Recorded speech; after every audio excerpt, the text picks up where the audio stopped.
Pernah kepikiran nggak sih, kenapa ya pasar mata uang itu kok bisa tiba-tiba bergejolak hebat banget? Nah, dalam beberapa menit ke depan, kita akan coba bongkar fenomena dramatis ini yang disebut gelombang kejutan forex. Berdasarkan buku Forex Shockwave Analysis, kita bakal langsung masuk ke jantung pergerakan pasar yang paling eksplosif. Kita semua pasti pernah lihat kan, grafik harga yang tadinya adem ayem, tiba-tiba bergerak liar. Nah, ini dia misteri yang mau kita pecahin bareng-bareng. Sebenarnya, kekuatan apa sih di balik lonjakan atau kejatuhan harga yang begitu mendadak itu? Oke, untuk memecahkan misteri ini, kita harus mulai dari yang paling dasar. Pertama, kita perlu tahu dulu apa sih sebenarnya fenomena ini. Jadi, apa sih yang dimaksud dengan gelombang kejutan forex? Ini dia definisi kuncinya. Coba bayangin sungai yang arusnya tenang. Terus tiba-tiba, bung, ada ombak raksasa datang entah dari mana. Nah, itulah yang disebut gelombang kejutan atau shockwave, sebuah gangguan dahsyat dalam pergerakan harga yang biasanya stabil. Yang menarik, buku ini pakai analogi hukum ketiga Newton. Untuk setiap aksi, pasti ada reaksi yang berlawanan. Gelombang kejutan ini adalah aksinya. Ini ngebantu kita melihat pasar sebagai rangkaian sebab akibat.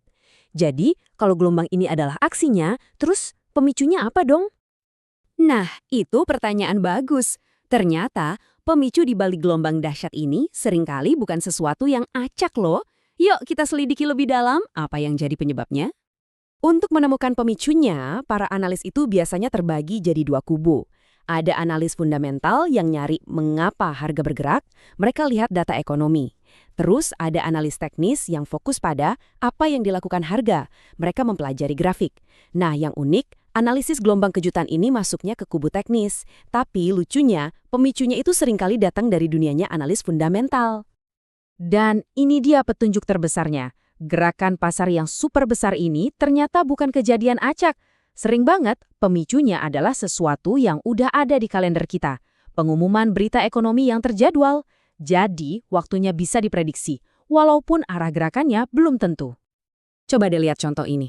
Perhatiin deh jamnya. Data-data paling penting, PDB, inflasi, data pekerjaan, semuanya dirilis barengan jam 8:30 pagi waktu Amerika. Kebayang nggak? Begitu banyak informasi krusial yang dilempar ke pasar dalam sekejap. Momen-momen kayak gini nih yang jadi sarangnya gelombang kejutan. Oke, kita sudah tahu pemicunya. Langkah selanjutnya, gimana cara analis mengukur kekuatan peristiwa ini? Yuk, kita lihat alat-alat yang mereka pakai. Gini deh, bayangin kamu lagi di konser. Sebelum ngukur seberapa kencang penonton teriak, kamu pasti ngitung dulu kan seberapa banyak orang yang gerak atau joget. Nah, di pasar, logikanya mirip-mirip. Istilah teknis buat kegairahan pasar ini adalah aktivitas atau activity. Poin pentingnya, ini bukan soal seberapa jauh harganya bergerak, tapi seberapa sering harganya berubah-ubah, naik turun. Ini cara yang cerdas buat ngukur volume di pasar forex karena data volume resminya kan nggak selalu ada. Nah, setelah kita tahu seberapa ramai pasarnya, baru deh kita ukur seberapa besar dampak atau gelombang yang dihasilkannya. Seberapa jauh sih harga ini meregang dari titik terendahnya sampai ke titik paling tingginya. Alat buat ngukur ini namanya rentang atau range. Ini secara langsung mengukur seberapa liarnya pergerakan harga. Jadi gampangnya gini, aktivitas itu mengukur frekuensi perdagangan, sementara rentang mengukur besarnya pergerakan harga. Dua-duanya ini kunci banget. Dan disinilah semuanya jadi makin seru. Waktu para analis ini melacak aktivitas dan rentang dari waktu ke waktu, mereka nemuin sesuatu yang luar biasa. Ternyata di tengah semua kekacauan itu ada polanya, ada ritme yang bisa diprediksi. Grafik ini nunjukin semuanya dengan jelas banget. Coba deh lihat puncaknya. Aktivitas pasar itu secara konsisten meledak pas dua pasar terbesar dunia, Eropa dan Amerika, buka barengan. Nah, di jam-jam itulah volume, likuiditas, sama volatilitas ada di puncaknya. Ini bukan kebetulan loh, ini pola yang berulang setiap hari. Oke, sekarang ayo kita satuin semua kepingan puzzle-nya. Kita mulai dari sebuah misteri, terus nemuin pemicu, alat ukur, dan akhirnya sebuah pola. Jadi, apa artinya semua ini? Jadi, intinya gini, gelombang kejutan yang kelihatannya liar dan acak itu sebenarnya punya struktur. Pemicunya seringkali udah ada jadwalnya. Kekuatannya bisa diukur pakai aktivitas dan rentang.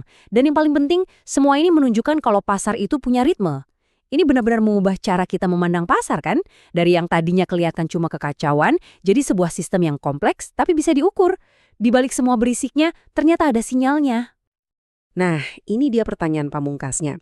Kalau kita bisa membedah gelombangnya, apa berarti kita bisa benar-benar menebak kapan pasang dan surutnya pasar? Memahami cara kerjanya jelas ngasih kita keunggulan.